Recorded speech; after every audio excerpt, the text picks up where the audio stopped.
السلام علیکم ورحمۃ اللہ۔ جی وعلیکم السلام ورحمۃ اللہ وبرکاتہ۔ شیخ محترم ہمیں یہ بتائیں وہ کون سا عمل ہے جس کے کرنے سے کون سا عمل ہے جس کے کرنے سے انسان پر جنت واجب ہو جاتی ہے؟ جی الحمدللہ والصلاۃ والسلام علی رسول اللہ، اما بعد فاعوذ باللہ من الشیطان الرجیم، بسم اللہ الرحمن الرحیم، والکاظمین الغیظ والعافین عن الناس واللہ یحب المحسنین۔ جی بھائی، اعمال صالحہ کے اندر بڑے بڑے عمل ہیں، لیکن نبی صلی اللہ علیہ وسلم سے ایک صحابی نے آ کے سوال کیا تھا، اللہ کے رسول مجھے کوئی ایسا عمل بتائیں جس کے کرنے سے میں اللہ رب العالمین کی جنت میں آرام سے چلا جاؤں۔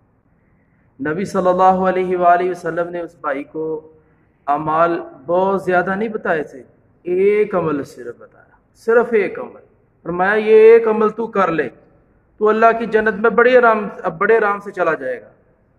وہ حیران ہوا اور اس نے بڑی توجہ سے رسول اللہ صلی اللہ علیہ وسلم کے سوال کو، اس جواب کو سنا، اور رسول اللہ صلی اللہ علیہ وسلم نے فرمایا تو غصہ کرنا چھوڑ دے، غصہ کرنا تو چھوڑ دے تو اللہ کی جنت میں چلا جائے گا۔ یہ حدیث ترغیب و ترہیب کے اندر 2749 نمبر حدیث ہے، جو کہ بہت ہی پیاری حدیث ہے۔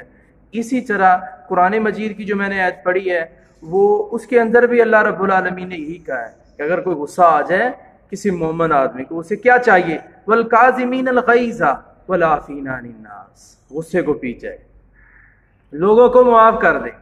اللہ ایسے آدمی سے، ایسے نیکی کرنے والے سے محبت کرتے ہیں۔ واللہ یحب المحسنین۔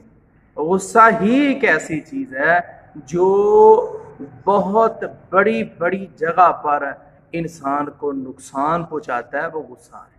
اس لیے اس غصے سے بچنے کے لیے انسان کو ایک طریقہ نبی صلی اللہ علیہ وسلم نے بتایا ہے، اور میں اگر کسی آدمی کو غصہ آیا ہو تو اسے چاہیے کھڑا ہے تو بیٹھ جائے، بیٹھا ہے تو لیٹ جائے، پھر بھی غصہ نہیں جاتا تو اسے چاہیے کہ پانی پیے۔ اللہ رب العالمین اپنی رحمت سے اس کے غصے کو دور کر دیں گے۔ اللہ رب العالمین ہمیں اپنے غصے پر قابو کرنے کی توفیق عطا فرمائے، اور واحد یہ عمل ہے جو اللہ کی جنت میں لے جاتا ہے۔ اللہ ہمیں جنت جانے کی توفیق عطا فرمائے۔ آخر دعوانا الحمدللہ رب العالمین۔